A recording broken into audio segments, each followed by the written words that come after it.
pagi teman-teman semua. Pagi ini kita ada di Taman Mayura. Nah, kita akan jalan-jalan seperti yang kita sebutkan di pemberitahuan kemarin. Kita akan jalan-jalan menapak tilasi penemuan Kitab Negara Kertagama. Ini kayaknya besar sekali ya. Jadi ceritanya begini. Ini Mayura, Taman Mayura. Kemudian di sebelah barat ini satu blok ini dulunya ini istana yang disebut sebagai Puri Ukir Kawi. Satu blok seberang jalan di barat ini. Nah, ini ceritanya tentang kerajaan Karangasem Lombok yang istana terakhirnya adalah di Puri Ukir Kawi ini. Kemudian ketika terjadi peperangan dengan Belanda pada tahun 1894, semua dihancurkan oleh Belanda kecuali Taman Mayura ini. Jadi bekas istana sekarang tidak ada sama sekali bekasnya. Ini sudah jadi satu kampung. Kalau kita lihat di pinggir-pinggirnya itu ada banyak toko, ruko, keliling. Di dalamnya itu udah rumah-rumah penduduk. Nah, setelah dihancurkan istana itu, kemudian Belanda masuk dan di dalamnya itulah ditemukan Kitab Negara Kertagama.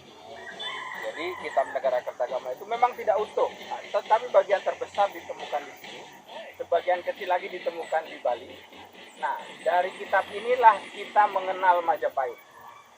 Jadi kita bahkan dunia mengenal Majapahit itu seperti apa itu dari Kitab Negara Kertagama yang ditemukan di sini. Nah, gitu. Oke, jadi kita akan jalan-jalan nanti sambil melihat. Nanti saya akan sedikit cerita beberapa hal terkait dengan perang itu, dengan penemuan Kitab Negara Kertagama, dan tentu juga kita akan cerita tentang perkembangan Kota Cakranegara. Perkembangan Kota Cakranegara sejak setelah perang itu, kemudian Belanda masuk dan menguasai Lombok, kemudian berkembang sampai sekarang ini. Nanti kita akan lihat. Jadi begitu, kita akan jalan ke depan, kemudian kita akan belok kiri. Oke, kita jalan. Jalan kembali ke Termos? Ya, kembali.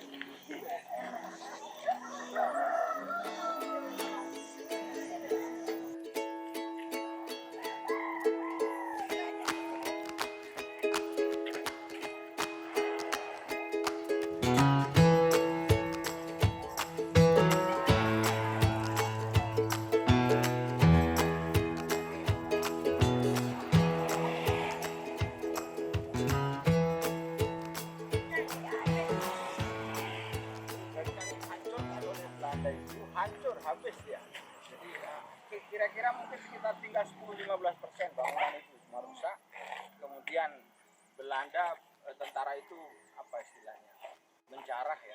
Nah, disitulah ditemukan harta raja itu sekitar 320 kilo emas, 7.000 kilo perak. Itu kalau saya hitung dengan nilai sekarang itu kira-kira sekitar 430 miliar.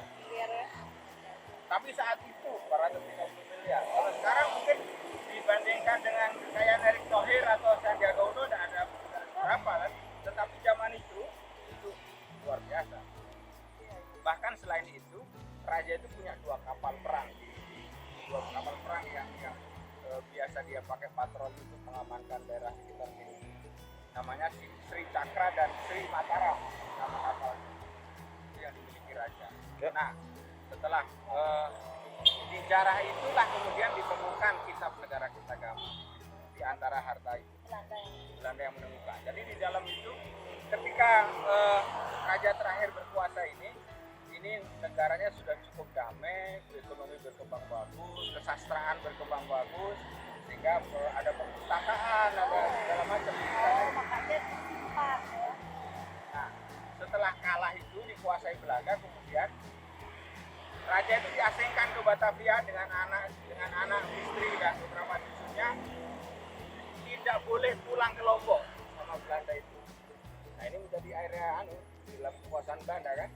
Kemudian jadilah perkampungan lama-lama jadi perkampungan jadi subur. Oh. Ya, ya.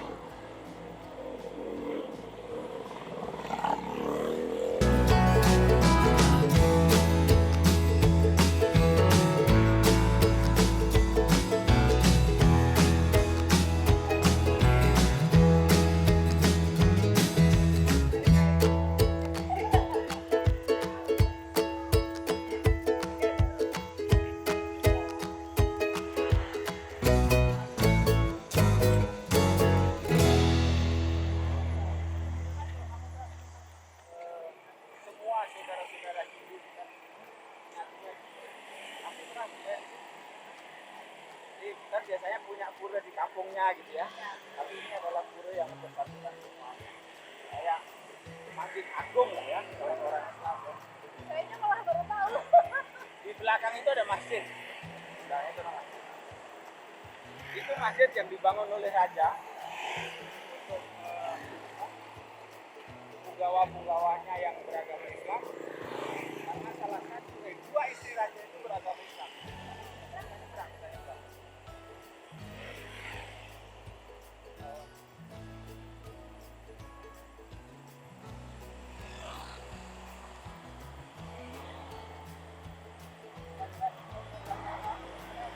Saya masih lihat orang itu bangunan namanya.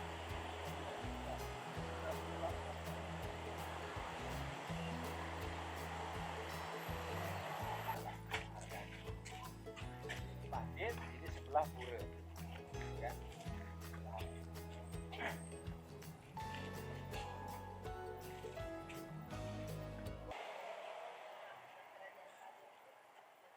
Oh sudah jauh-jauh sebelum Belanda sudah.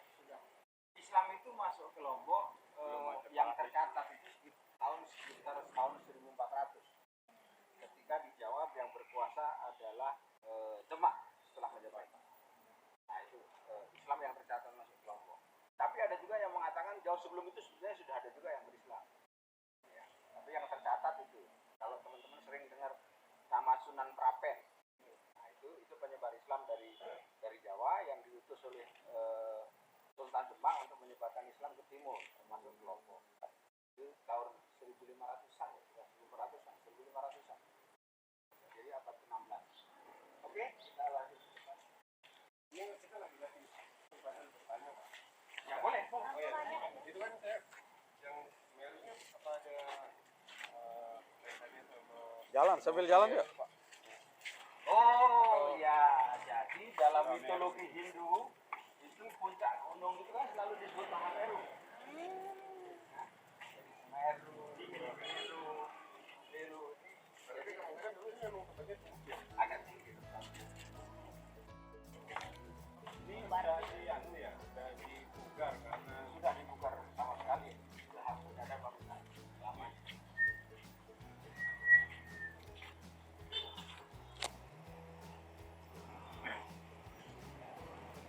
Pasar ini baru ya Pak ya? Ya cukup lama lah. Jadi sekitar tahun 50-an ini pasar. Oh, setelah merdeka. Ya.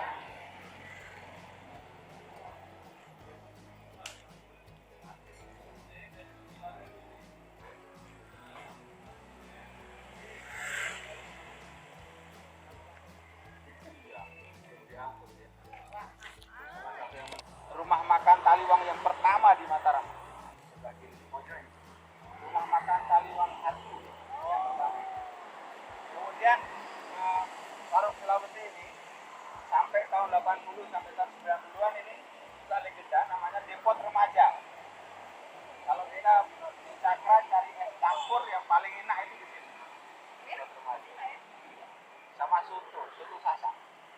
Tapi ini dia sudah 3-4 tahun ini dijual sama yang punya. Nah, cerita tentang warung Taliwang ini ada beberapa sumber yang menyebutkan Pak Haji Murad yang punya warung ini lah yang menemukan resep ayam Taliwang. Tetapi saya pernah riset kecil-kecilan nanya-nanya juga. Jadi dulu ada ibu-ibu yang disebut Inak Maknawiyah penjual nasi di dalam pasar Cakra ini. Dia yang menurut sumber saya, dia yang pertama mengenalkan resep ayam taliwang. Bukan dari Kalimantan ya, Pak? Dari Karang Taliwang, orang Karang Taliwang. Orang Sumbawa. Bukan, Karang Taliwang di utara itu. Memang sejarahnya masyarakat Karang Taliwang itu keturunan Taliwang Sumbawa.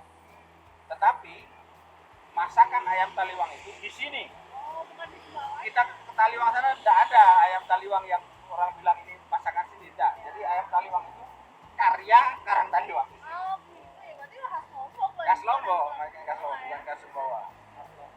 Jadi satu versi menyebutkan yang punya resep awal itu Haji Murad, satu versi menyebutkan Inang Manawiyah.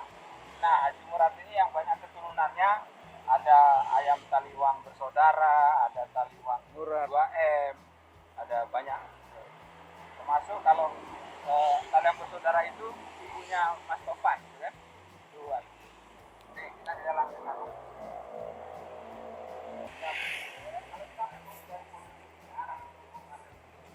Kita tampilkan ini, dan ini terminal ini sejak 10 tahun yang lalu. Ya, ini terminal. Tahun berapa pindah ke Slite, Mas ya? Awal 80-an.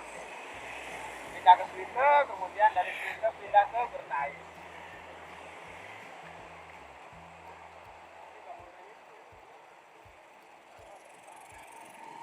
Bangunan tahun 50.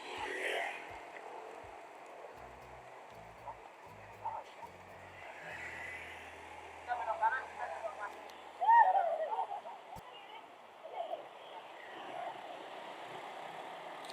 Setelah Belanda memasuki kuasa di Lombok, dia mendirikan pusat pemerintahan itu di Mataram.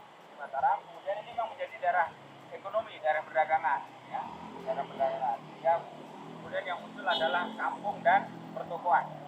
Nah, berkembang salah satu penanda perkembangannya juga adalah di pojok sana itu, tulisan Cakra Negara ini. Itu ada tugu, tulisannya tahun 1968. Jadi itu ketika apa istilahnya? Itu ada tulisan apa? Pembangunan atau pembaharuan kota Cakra Negara. Itu bupatinya Anggrek. Said. Ya, Pak Said atau yang Said bupati yang pada tahun. Oke, ya.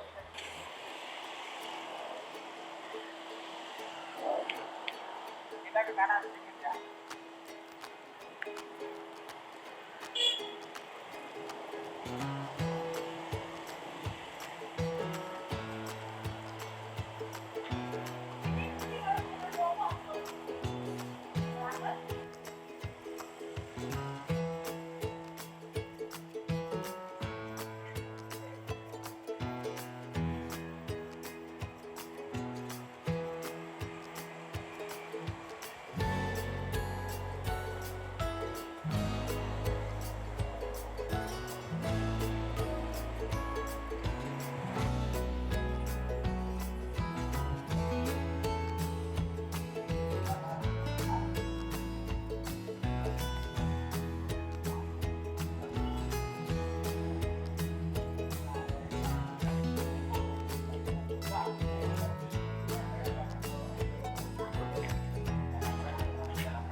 Teman-teman, kalau kita cerita soal Liga di Cakra Negara ini ya, tadi kita sudah lewat